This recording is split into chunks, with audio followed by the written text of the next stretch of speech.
বুঝি না মেয়েটা কার মতো হয়েছে। 10 মাস পেটে ধরলাম আমি, সব কষ্ট করলাম আমি, রাত দিন জেগে থাকলাম আমি, তার এখনো অবধি কাপড় চোপড় ধোয়া, খাওয়ানো, গোসল করানো, তার যাবতীয় কাজ আমিই করি। অথচ সে হয়েছে তার বাবার পুরো ফটোকপি। এটা কি মানা যায় বলেন তো? তো হ্যালো এভরিওয়ান, আসসালামু আলাইকুম। আশা করি সবাই ভালো আছেন। তবে আমি সেই আগের বারের মতনই এবারও অনেকটাই অসুস্থ। জানি না আমার কি হয়েছে, কিছুদিন পরে পরে খুব অসুস্থ হয়ে পড়ি। জ্বর, গলা ব্যথা, গলা ভাঙ্গা, এগুলো যেন আমার নিত্যদিনের সঙ্গী হয়ে গেছে। গলা ব্যথার কারণে আর গলার ভাঙ্গার কারণে ভয়েস ওভারটাও আমি ভালোভাবে দিতে পারছি না, কিন্তু কিছু করার নাই। ফেসবুকের নিয়ম অনুযায়ী ভিডিও আপলোড তো আমার করতেই হবে।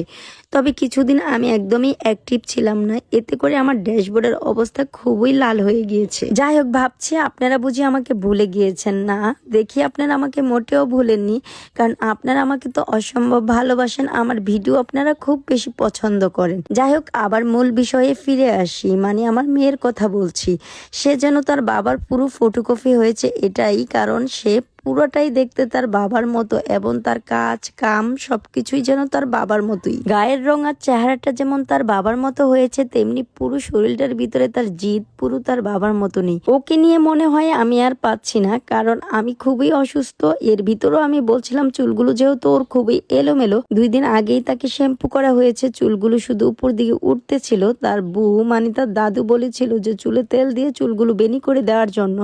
আমি অনেকক্ষণ থেকে তাকে ডাকছিলাম, কে শুনে কার কথা, সে তো একদমই নাচর বান্দা, আমার কথা একদমই শুনছে না। কিন্তু চুলে তো বেনি করেই দিতে হবে, নয় চুলগুলো একদমই নষ্ট হয়ে যাবে। কারণ চুলের যত্নে আমি খুবই সচেতন। যদিও ছোটবেলায় আমিও আমার চুলের যত্ন একদমই করতাম না, কিন্তু আমার আম্মু আমার চুলের যত্নটা অনেক সুন্দরভাবে নিত। এখন সে তো ছোট, সে তো কোনোভাবেই তার চুলের যত্ন নিবে না, এটাই স্বাভাবিক। তার চুলগুলো সুন্দর সুরক্ষিত রাখার জন্য অবশ্যই আমাকে যা করণীয় সেটাই করতে হবে। তারপর এই তো তাকে বলে বুঝিয়ে শুনিয়ে আমি চুলটাকে তেল দিয়ে এবার বেনি করে নিচ্ছি।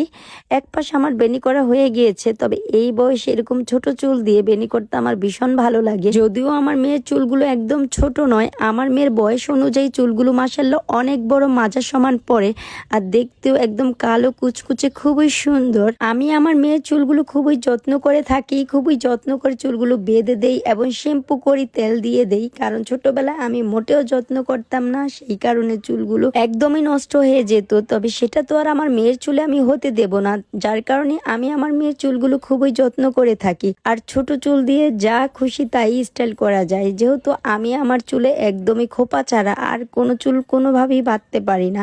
তো সেই আশাটা আমি সব সময় আমার মেয়ের চুল দিয়ে পূরণ করি, কারণ আমার অনেক স্বপ্ন ছিল আমার চুল দিয়ে আমি এভাবে সেভাবে বাঁধবো, কিন্তু সেটা আর হয় না। যাই হোক, আজকের মতো ভিডিওটি এ পর্যন্ত। সবাই ভালো থাকবেন, আমার জন্য দোয়া রাখবেন, আর আমার ভয়েসটা যেমনই শোনা যাক না কেন, অবশ্যই আমাকে ভালোবাসার পাশাপাশি আমার ভয়েসটাকেও আপনারা ভালোবাসবেন, আর যারা ভালোবাসবেন না অবশ্যই ইগনোর করবেন।